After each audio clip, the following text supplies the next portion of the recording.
Rendre l'ordinaire extraordinaire, voilà l'objectif ambitieux d'Urbania. Urbania, c'est un média installé à Montréal et créé au début des années 2000. Multi-support, protéiforme, site web, magazine papier, émission télé, podcast, et qui ne veut rien s'interdire, jouir et vieillir, la vie sexuelle et le vieillissement, que serait le monde sans la bière, ou encore Québécois et immigrés français, l'amitié est-elle encore possible? Ça fait partie des articles très hétéroclites qu'on peut lire sur le site. Merci d'être avec nous en direct de Montréal, Rose-Aimée Témorin. Vous êtes la rédactrice en chef du magazine et l'animatrice de la série Urbania. D'abord, comment fait-on pour rendre l'ordinaire extraordinaire?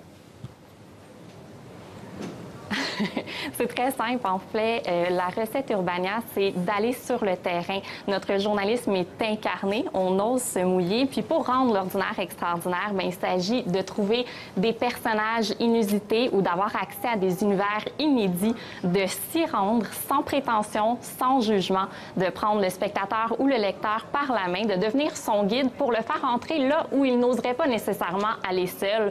Par exemple, à la rencontre des lesbo-terroristes du Mexique ou encore de vendeurs de drogue au Danemark. Alors, Rose-Aimée Témorin, comment est né ce projet Urbania et pourquoi ce nom? Urbania est né il y a près de 15 ans. C'est un magazine, comme le dit son nom, qui est urbain, qui est basé à Montréal. Ça a commencé avec un magazine imprimé, un magazine papier, qui existe toujours. D'ailleurs, on s'apprête à lancer le 46e numéro qui porte sur nos parents. Mais contrairement à plusieurs médias traditionnels, dès le départ, Urbania a pensé interactivité. On a tout de suite voulu faire du contenu numérique et aujourd'hui, c'est notre contenu pour mobile qui attire le plus de personnes. Alors, on va continuer de parler d'Urbania avec vous, mais d'abord, on va regarder une bande-annonce d'un webdoc sur les nouveaux riches, exemple de ce que vous réalisez. Regardez. L'argent, c'est tabou, un sujet qu'on a de la misère à aborder. C'est pas comme si je l'appelle. Hey, le gros, man, je fais 3 millions. Devenir un nouveau riche, c'est comme apprendre une nouvelle langue. Le service qu'on a ici, c'est un service de nouveau riche. Il y a plein d'erreurs, c'est très évident.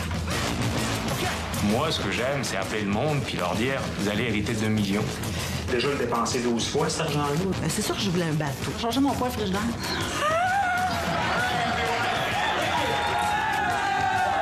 Et puis voilà, en effet. Alors, Rose-Aimée Témorin, on vous voit dans cette bande-annonce sur ce webdoc, sur les nouveaux riches. C'est ça, justement, Urbania, c'est cette immersion totale, ce dont vous parliez tout à l'heure? Oui. Oui, ça, c'est la série Urbania dont on est très fiers, qui est multiplateforme. En fait, ce qu'on voit, ce sont des extraits du documentaire télé, mais c'est vrai que ça vient avec un webdoc qui est vraiment pensé mobile et un podcast. Et dans tous les cas, ce qu'on fait, c'est qu'on va à la rencontre de personnages pour donner une vision multiple grâce à de nombreuses voix d'un même thème. Donc, dans ce cas-là, ce sont les nouveaux riches, mais on a aussi couvert l'armée canadienne, la rupture et le nouveau féminisme. Alors, vous avez réalisé d'autres webdocs sur l'armée ou encore sur la rupture. Il y a un ton décalé, en tout cas très personnel, que vous avez déjà évoqué par rapport à des productions classiques. Et pourquoi ce choix? Est-ce que c'est pour mieux accrocher l'intérêt ou pas seulement?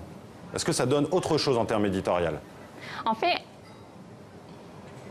oui, bien sûr. On essaie de se détacher de l'espèce d'idée de sacro-sainte objectivité qui vient avec le journalisme. On a un regard, on l'assume, on l'appuie, mais on s'en sert pour donner la voix à des témoignages qui sont différents, à des personnages qui sont peu souvent entendus. Puis c'est une grande fierté qu'on a. Par exemple, pour l'armée canadienne, on a aussi osé confronter nos idées puis nos valeurs. Au Québec, l'armée canadienne n'est pas très valorisée. Pourtant, quand on va à la rencontre de ces artisans, on se rend compte que la mission est grande, puis bon, elle est loin d'être parfaite, mais on découvre une grande humanité dans cet épisode-là.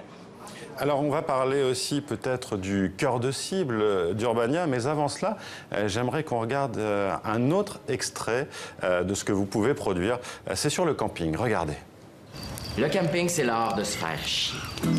J'aime le feu de camp, moi. Si le feu de camp est à côté d'un chalet dans lequel il y a un spa à proximité, là, on jase. Pour moi, le camping, ça me permet vraiment de décrocher. Ça me calme, ça me fait du bien.